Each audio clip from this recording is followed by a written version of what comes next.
Comienza un nuevo año para los mercados y claramente serán meses caracterizados por la volatilidad, las tensiones y también la preocupación de los inversionistas. ¿Qué nos depara los próximos meses? ¿Qué nos depara el próximo semestre? Para eso conversaremos con el gerente de estudios de Tanner, Claudio González. Claudio, gracias por venir a esta entrevista. Muchas gracias a ustedes por invitarme, Nico.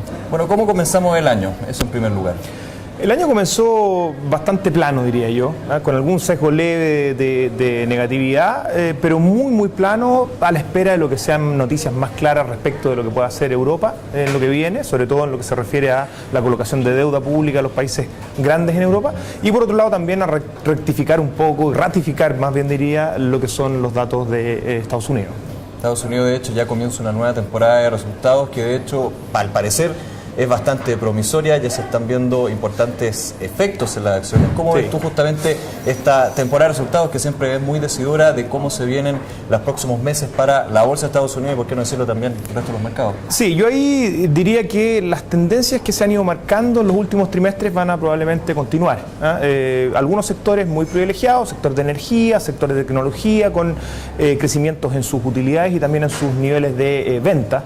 Pero por otro lado, algunos otros sectores probablemente bastante más complejos, que van a continuar con ese problema de fundamentos, que por ejemplo está en el sector financiero, en donde seguramente vamos a tener resultados bastante magros, negativos en muchos casos, y que tiene que ver también con ir sincerando las cuentas contables de los bancos, que hasta el trimestre pasado fueron algunos ajustes contables que les permitieron a los bancos funcionar de manera positiva. Así que este último trimestre de resultados podría ser que eso no se dé así y los bancos tengan malos resultados en Estados Unidos, lo que podría empañar un poquitito el entorno. En esto, justamente ese punto, me imagino que también influye la exposición que tienen estos bancos a la situación de Europa, que de hecho ya a finales del 2011 se vio bastante patente con el miedo en la banca estadounidense.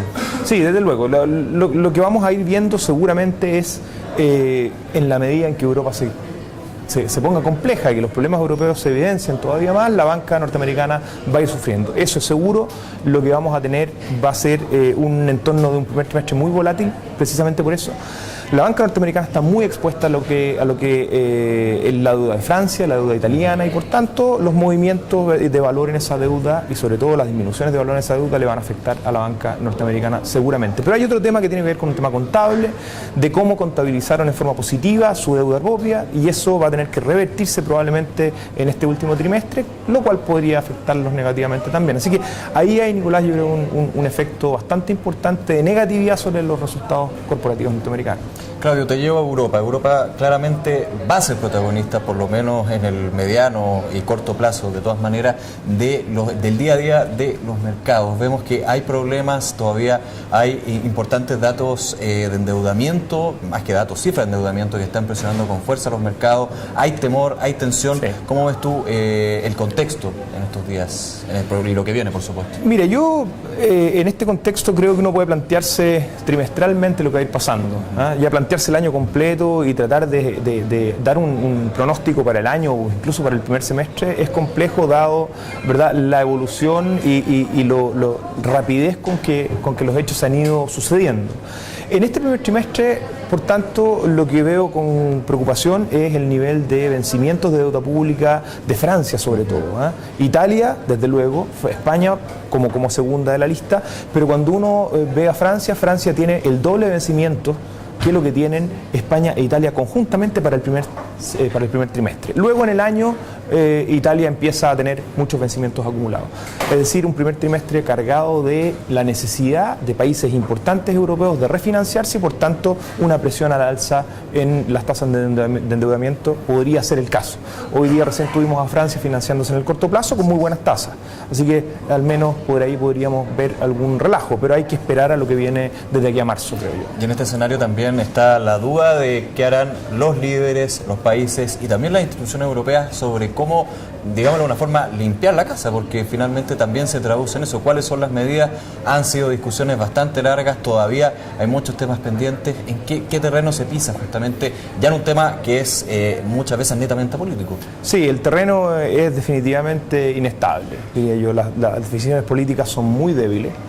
es probable que se vayan logrando definiciones políticas en adelante, sobre todo en este eje Sarkozy-Merkel, que de hecho se juntaron hoy, ¿verdad? Y lograron con eso, parece, aplacar un poco el eje Mercosí. Que lograron aplacar de alguna manera lo que era el temor previo a estas licitaciones de deuda por parte de Francia. Pero yo lo que veo en adelante es probablemente una repetición de lo que ya tuvimos en el año pasado, en donde habían cumbres, se anunciaban cosas, pero desde luego que el despliegue en la práctica de esas resoluciones es definitivamente muy difícil, porque tiene que pasar por los parlamentos de cada país y tiene que pasar también por aplacar lo que son las demandas sociales de cada país, que se van a ir agudizando seguramente dado los niveles de recorte que significan los planes de austeridad. Así que hay ahí todavía un tema pendiente que yo le pondría una nota de preocupación, sobre todo para el primer trimestre. Vimos Estados Unidos, también vimos Europa, y yo creo que también es necesario ver Chile en todo este contexto. Ya el año pasado se veían señales de desaceleración, esto por supuesto está generando también algo de nerviosismo en los mercados, hay planes de contingencia propuestos por el gobierno. También, ¿cuál es el terreno que está pisando el mercado chileno? Sí, como decíamos al principio, el mercado está un poco a la espera de lo que pase con el contexto internacional, desde luego, muy importante. Pero creo que hay un cierto grado de negatividad local que va más allá de lo que son los fundamentos locales. Si uno ve, es cierto que hay una moderación del crecimiento en la punta, hay inflaciones que nos sorprenden, como la última de diciembre, pero en términos generales la economía chilena tiene un nivel de fundamentos muy sólidos, resiliencia financiera, un grado de exposición menor a lo que son tanto los problemas de deuda pública, europea, etcétera. Por tanto, yo diría que hay una especie de sobrereacción negativa que veo hasta el momento en el mercado local.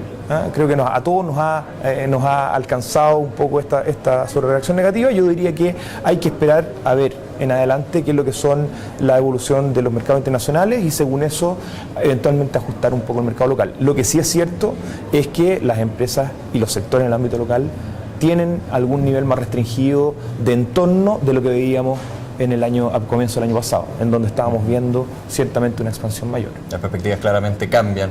En ese sentido, ¿dónde tenemos que estar atentos? ¿Con qué acciones, por ejemplo, tendríamos que estar viéndolas como ganadoras? Y también, ¿a cuáles hay que alejarse porque pueden ser las perdedoras de este primer semestre o primer trimestre también? Sí, yo diría que hay un contexto de continua negatividad sobre, por ejemplo, las acciones eléctricas, que van a tener todavía un primer trimestre bastante complejo, con niveles de costos marginales altos, las empresas generadoras y por tanto con márgenes de generación de negocio más bajos. Yo diría que dentro de las acciones preferidas sigue habiendo un cierto sesgo de defensividad, acciones que sean, por ejemplo, muy buenas pagadoras de dividendos, acciones que tengan un contexto de ingresos más estable, como podría ser el negocio sanitario, como podrían ser algunos negocios generadores en el norte. Pero lo que sea más procíclico todavía creo que hay que esperar a ver que los indicadores de la actividad definitivamente nos digan que llegamos a la moderación y de ahí viene un punto de inflexión, como podría ser por ejemplo el negocio de commodities, el negocio de retail o el negocio de construcción. Bueno, mantener la calma y como siempre se recomienda ser bastante selectivo al minuto de ver las inversiones y dónde poner las fichas. Claudio, te agradezco mucho y estaremos viéndolo en un nuevo análisis porque claramente este año, valga la redundancia, va a ser bastante complejo. Así que muchas gracias por esta entrevista. Encantado, gracias. Y ustedes nos encontramos en una nueva entrevista y análisis de DFT.